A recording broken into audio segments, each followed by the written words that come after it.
Welcome to I Know a Guy Bicycles. Welcome to I Know a Guy Bicycles, hanging out with the guy. Hi, I'm Justin the Guy. Obviously, I have a garage shop. Taking scary how to use bikes one bike at a time. If you like these videos, please like and subscribe. It's taking parts off. So this one I feel comfortable pulling off, so that's good. I'm gonna do the brakes. So I can pull the housing but leave the cable in. So I'll save that for measurement.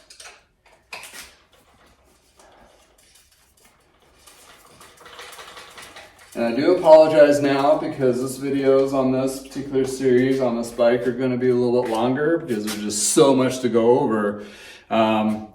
Coolness to go over. So, you know, I'm going to geek out, and if you want to hang out and watch and pick up some gold nuggets from this particular bike, give me it. That'd be great. Brake.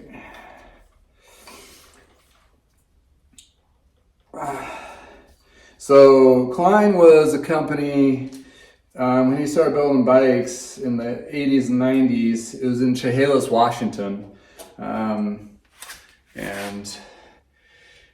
he was really close to Boeing.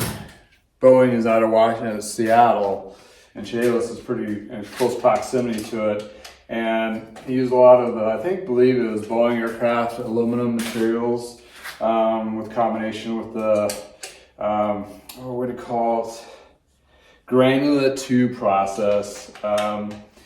So when the track rep became the Klein track rep, it was one of those situations where they had to be schooled on how he made their frames when they bought them. And I mean, they sometimes explained it all right.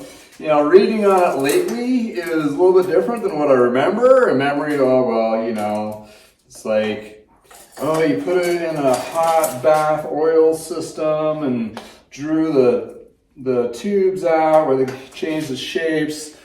The biggest one was square tapering by the bottom bracket chain stays and going to a cylinder here to give it more stiffness, which that does, seem logically sound, but how the process was done didn't seem so sound. So I'm yet today, really without doing a lot of research, know exactly how they make the tubing. I mean, I know the material itself is a blended alloy, and that's where he got the granulate portion down, I believe, with more reading on it. But basically, long story short, it's fancy aluminum with a fancy process of tubing it out. On the road bikes they didn't have, but on the mountain bikes they had this thing, I think it's called a kegerator. It looked like a keg, where it drew out the tubing of the head tube and made it thinner, lighter, stiffer, I guess. And one of those deals where you wonder if some of it is marketing, and was I influenced by that marketing, and or was it really some truth to it? And granted, there's some truth to all marketing, but whatever. Got to figure it out. Take it with a grain of salt. I believe Specialized has stole some of these kind of usages on their Diverge on the welding techniques.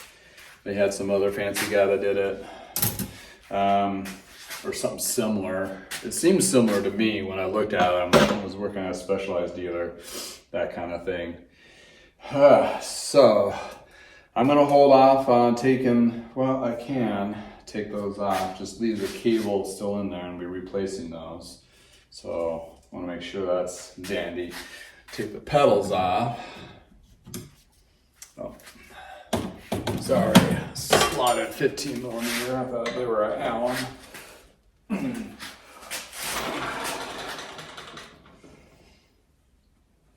And taking pedals off is all about leverage.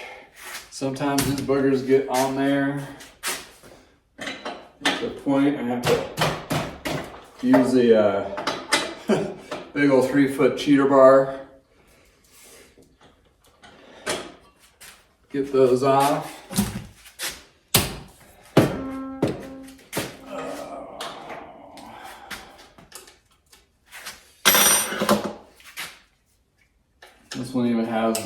direct bottle cages, the vintage era, so these have probably been on there since this bike was new. Bought this bike from a guy, so it's not the original owner, but he said he bought it from a buddy that was in a bike shop.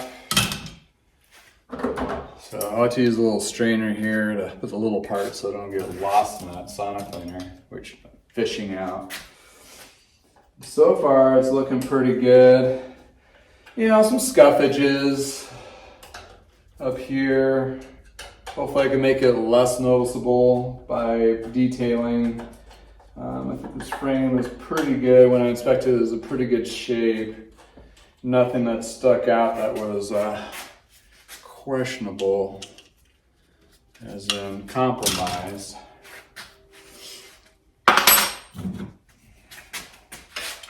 So this guy does not have a self-extracting. Also, keep in mind, zip ties have been used for decades to put on computers. This wire's getting all over the place.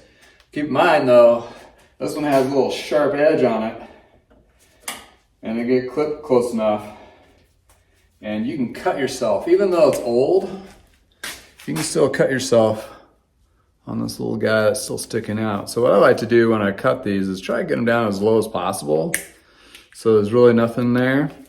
And if you really want to get particular, you can take a file and kind of file that off. Because I've had a couple bikes where the cable routing, you go pick it up and there's cable routing underneath and it's zip tied and slice my hand right open. So the technology these days have changed so much that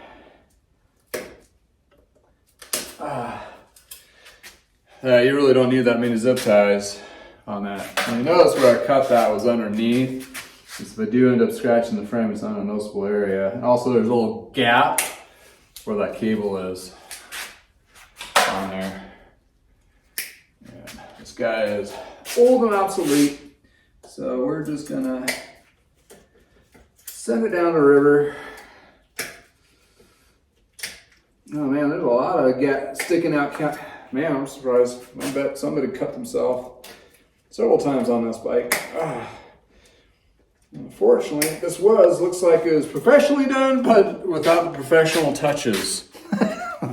Well, anywho, we all start from somewhere, right? And we're not perfect, so I'm not dogging it. There's just wheel magnet. Oops, that went somewhere. All right, now I'm ready to take this guy off without slicing my forearm off with these zip ties. So this guy does not have self-extracting bolts on the 105 and the Ultegra 2. In that case, you got to use a crank puller. You got to make sure you get that little washer out of there. So if that washer gets stuck in there and use that crank puller, you are smashing that washer. Then you're looking for another washer. Woo!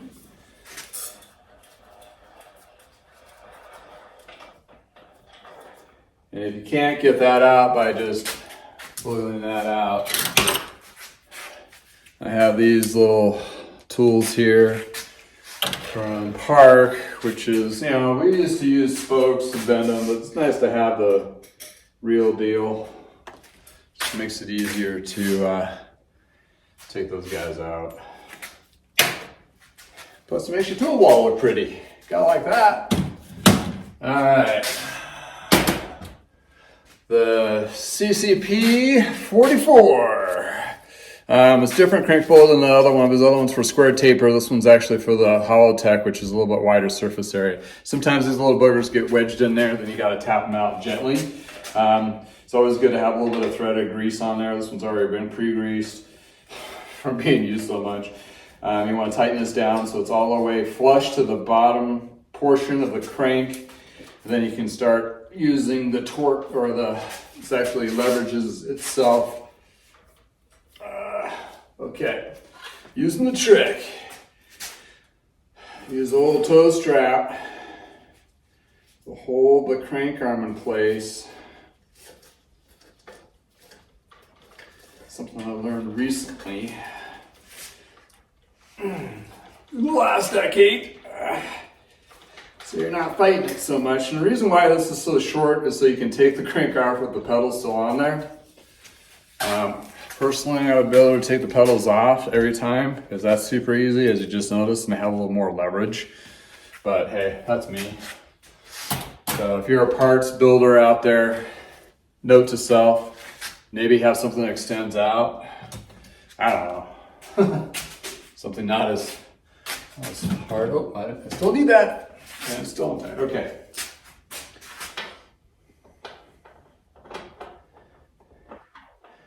Or you put a little cheater on there, but it comes with a little rubber handle, which makes the tool look ugly. I don't know. The woes of the bike mechanic and the professionalism of tools. We value our tools sometimes more than our kids. Just kidding. Kinda.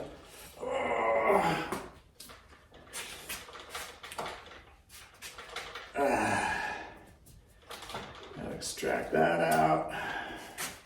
And once you're done with that, whoop, trick goes back in its place. It's just, sometimes you gotta use a crescent wrench or something to get that off. So there you go. That's what I was talking about, that little piece pops out. Don't lose it. You lose that, oh boy. You're not gonna be able to find it. So now I got a real opportunity to actually check this bottom bracket and see how smooth it is. It's actually a cartridge bottom bracket. For that being said, it's while very little goes wrong with these guys. They do wear, I mean, don't get me wrong, but they don't wear out very easily. That actually still feels like manufacturer smoothness, which seems kind of okay, but you know, it's a little chilly in the garage here because it's winter at this time. If you're watching this video and you're sitting on the beach, it's 30 degrees out.